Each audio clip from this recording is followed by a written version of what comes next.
नमस्कार दोस्तों, mission JRF 2024 में आपका पुनः स्वागत है। आज हम लोग पढ़ने वाले हैं हिंदी की श्रेष्ठ कहानियों में से एक उसने कहा था कहानी। ये हमारे सिलेबस में लगी हुई है और साथ ही साथ असिस्टेंट प्रोफेसर के सिलेबस में भी लगी हुई है और इससे आप लोगों का एक क्वेश्चन आना ही हो, क्योंकि चाहे आपका यूपी असिस्टेंट प्रोफेसर हो या MP असिस्टेंट प्रोफेसर या हरियाणा या राजस्थान, अगर आपके सिलेबस में उसने कहा था कहानी है तो इससे एक प्रश्न आपका अवश्य ही बनेगा। तो चलिए इस कहानी को पढ़ते हैं। तो उसने कहा था कहानी के रचनाकार कौन है? चंद्रधर शर्मा गुलेरी। अब बढ़ते हैं कि इसका रचनाकाल क्या है। तो इसका रचनाकाल है 1915 और ये प्रकाशित किस में हुई थी? सरस्वती पत्रिका में। ये भी क्वेश्चन बन जाता है कि कौन सी पत्रिका में उसने कहा था कहानी प्रकाशित हुई थी, और साथ ही साथ इसका रचनाकाल भी मैच करने में आ जाता है। कुछ कहानियाँ दे देंगे, जैसे उसने कहा था कफन और ईदगाह, तो और साइड में इसके दे देंगे आप लोगों के रचना काल, तो इसको मैच करना होता है। तो याद रखेंगे कि इसका रचनाकाल कब है? 1915। और किस में प्रकाशित हुई थी? सरस्वती पत्रिका में। और नोट ये कर लेंगे कि राजेंद्र यादव ने इसे हिंदी की प्रथम कहानी माना है। क्वेश्चन शायद ध्यान से भी बन जाए कि किस आलोचक ने उसने कहा था कहानी को हिंदी की प्रथम कहानी माना है। ठीक है, उसने कहा था कहानी 5 भागों में विभक्त है। याद रखेंगे 5 भागों में, क्योंकि क्वेश्चन यहाँ से भी बन सकता है कि कितने भागों में विभक्त है, यानी कि हर पेज पे 1 या 2 क्वेश्चन आप लोगों के मिलेंगे ही। उसने कहा था कहानी के पात्र। मैंने देखा है UGC नेट का फेवरेट क्वेश्चन ये है कि इनमें से कोई एक पात्र दे देंगे और या 2 दे देंगे और पूछेंगे उसने कहा था कहानी के पात्र हैं या नहीं है। 2 तरीके से क्वेश्चन बनता है, तो हम ये याद कर लेंगे, अपनी नोटबुक में लिख लेंगे। तो मेन कैरेक्टर जो है इसका, यानी कि नायक, वो है लहना सिंह। दूसरा हजारा सिंह सूबेदार, सूबेदारनी हजारा सिंह की पत्नी। मजीरा सिंह, बोधा सिंह, बोधा सिंह कौन है? सूबेदार और सूबेदारनी का बेटा। और साथ में हमारे पात्र हैं लपटन साहब। अब इस कहानी के उद्देश्य क्या है? कहानी में प्रेम और विश्वास की भावना को रेखांकित किया गया है। कहानी में लहना सिंह के किरदार के जरिए प्रेम के उदात्त रूप को दिखाया है, यानी कि लहना सिंह के किरदार ने जो एक्ट किया है वो ऐसा किया है कि प्यार को बिना किसी ठेस पहुंचाए कैसे पूरा किया जा सकता है। उसने कहा था कहानी, लहना सिंह ने सूबेदारनी की उसने कहा था कहानी वाक्य को ध्यान में रखकर अपने प्राणों का बलिदान दे दिया। जहाँ दोस्तों लहना सिंह एंड में मर जाता है।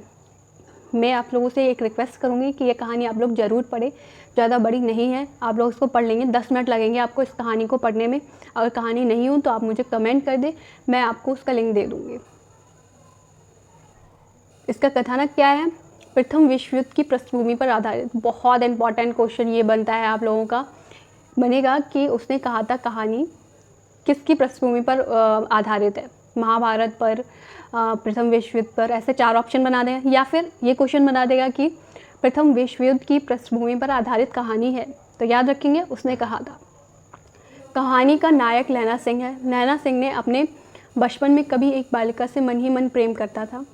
अब वर्तमान में वह लड़की उसकी सूबेदार की पत्नी बनी, जिसे युद्ध पर जाते हुए लहना सिंह से यह निवेदन किया, यानी कि जिसने युद्ध पर जाते समय लहना सिंह से यह निवेदन किया कि वह उसके पति और पुत्र की रक्षा करे। ठीक है, क्या निवेदन किया था? कि वह उसके पति और पुत्र की रक्षा करे। लहना सिंह ने युद्ध के मैदान में अपने प्राणों की आहुति देकर सूबेदार और उसके पुत्र को बचाता है। इस प्रकार सूबेदारनी ने जो कुछ उससे कहा था उसने पूरा किया। बढ़ते हैं हम नेक्स्ट। शत्रु पक्ष की विजय के बाद उसने सूबेदारनी के पति सूबेदार हजारा को और उसके पुत्र बोधा सिंह को गाड़ी में सकुशल बैठा दिया और चलते हुए कहा, सुनिए तो सूबेदारनी हीरो को चिट्ठी लिखो तो मेरा मत्था टेकना, लिख देना, और जब जाओ तो कह देना मुझसे जो उन्होंने कहा था मैंने वह कर दिया। यानी कि उसने जो निवेदन किया था कि मेरे पति और मेरे पुत्र की रक्षा करना, उसने वह अपने प्राणों की आहुति देकर की। कहानी का उद्देश्य, कहानी में प्रेम और विश्वास की भावना को रेखांकित किया गया है। कहानी में लहना सिंह के किरदार के जरिए प्रेम के उदात्त रूप को दिखाया गया है। लहना सिंह ने सूबेदारनी के उसने कहा था वाक्य को ध्यान में रखकर अपने प्राणों का बलिदान दिया था। अब देखेंगे उसने कहा था कहानी पात्रों की विशेषता। हमने देखे थे इसमें पात्र लहना सिंह इस कहानी के नायक है। 12 वर्ष की अवस्था में उसे 8 साल की लड़की मिलती है जो बाद में सूबेदार हजारा की पत्नी बनती है। 25 वर्ष बाद वह लहना सिंह से राइफ़ल में नंबर 77 जमादार बन जाता है। देखिए दोस्तों, अभी एग्ज़ाम हुआ था जून 2024 में, उसमें एक क्वेश्चन पूछा गया था, जब पहली बार लहना सिंह की सूबेदारनी से मुलाकात होती है तो उस समय सूबेदारनी की उम्र क्या होती है? तो उसका आंसर था 8 साल। ठीक है, तो इसे नोट कर लेंगे। दूसरा बढ़ते हैं, अब इसका चरित्र कैसा है? कर्तव्यनिष्ठ, देश प्रेमी, आदर्श प्रेमी, त्याग साहसी, धैर्य बुद्धि से युक्त और बोलने में निपुण, अपने प्राणों का बलिदान देकर सूबेदारनी के पति और पुत्र की रक्षा करता है तथा प्रेम और विश्वास के रूप को प्रस्तुत करता है। ठीक है, ये इसका चरित्र हो गया। अब बढ़ते हैं इसकी नायिका की ओर, सूबेदारनी। कहानी की नायिका सूबेदार हजारा की पत्नी, नाम इनका होरा मिलता है, और लहना सिंह की पूर्व प्रेमिका। पुत्र बौदा सिंह लहना सिंह से वचन लेती हैं कि मेरे पुत्र और मेरे पति की रक्षा करना। युद्ध पर जाते हुए उन्होंने ये वचन लिया था। चरित्र आदर्श प्रेमिका, ममतामयी, वात्सल प्रेम से युक्त और पतिव्रता। तीसरा पात्र है हमारा, इम्पॉर्टेंट पात्र है हजारा सिंह, 77 राइफल का सूबेदार, होरा का पति, बोधा का पिता। नेक्स्ट किरदार आ जाएगा हमारा बोधा सिंह, सूबेदार हजारा सिंह और सूबेदारनी जी का पुत्र। बढ़ते हैं हम नेक्स्ट, बजीरा सिंह, पलटन का विदूषक। लहना सिंह अपने मन की बातें बजीरा सिंह से करता है। इसकी गोद में ही लहना सिंह अंतिम सांसें लेता है। हाँ, जब आप कहानी पढ़ेंगे तो जब कहानी का अंत होता है तो वह बजीरा सिंह की गोद में लेटा हुआ होता है लहना सिंह, और अपनी पूरी बातें याद कर रहा होता है। लप्टन साहब, 5 वर्ष से वह लहना सिंह के रेजिमेंट में थे।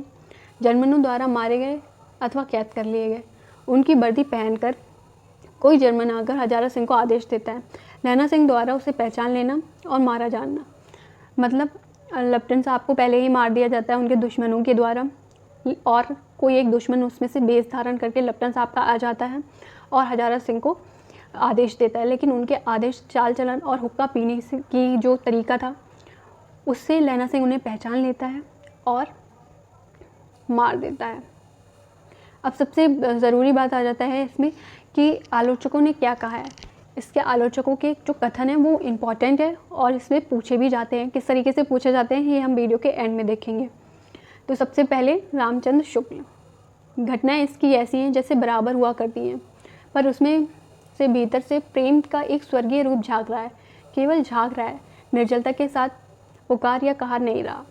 इसकी घटना ही बोल रही है, पात्रों की बोलने की अपेक्षा नहीं। इम्पॉर्टेंट कथन है, पूछा गया है ये आप लोगों का, PYQ में आप लोग देख लीजिएगा, तो पूछा गया है। विश्वनाथ प्रसाद मिश्र क्या कहते हैं? अच्छा कथन है, प्रेम की बारीक तारों से बनी बेहद संजीदा और कलात्मक कहानी है, जिसे उचित ही कई लेखक और आलोचकों ने अपने से 20 साल आगे की कहानी मानते हैं। इसका स्वाद आज भी फीका नहीं हुआ। जब हम इस कहानी को पढ़ेंगे तो ये हमें कहानी पुरानी नहीं लगेगी, लगेगा बहुत अच्छी कहानी है और एक इसका मार्मिक अंत है। गोपाल राय क्या कहते हैं? यह हिंदी की पहली कहानी है जिसमें एक तरफ पंजाब की पृष्ठभूमि है तो दूसरी तरफ फ्रांस की जर्मन पर लड़े जा रहे प्रथम विश्व युद्ध की।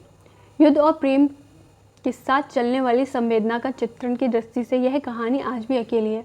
यानी कि जिस प्रकार से युद्ध का भी वर्णन किया है इस कहानी में और प्रेम का भी, तो इस प्रकार से चलने वाली यह आज भी पहली कहानी है।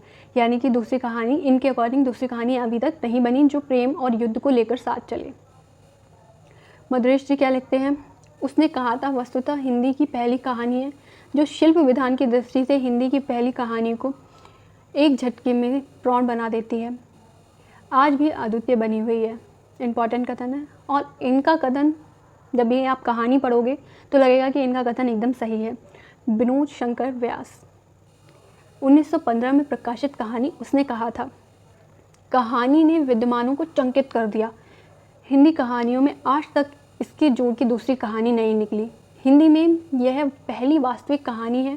इस कहानी में सब अंग वर्तमान में है। जो इस कहानी को पढ़ेगा वह जीवन भर नहीं भूल पाएगा। और ये कथन एकदम सही है, 100% सही है ये कथन।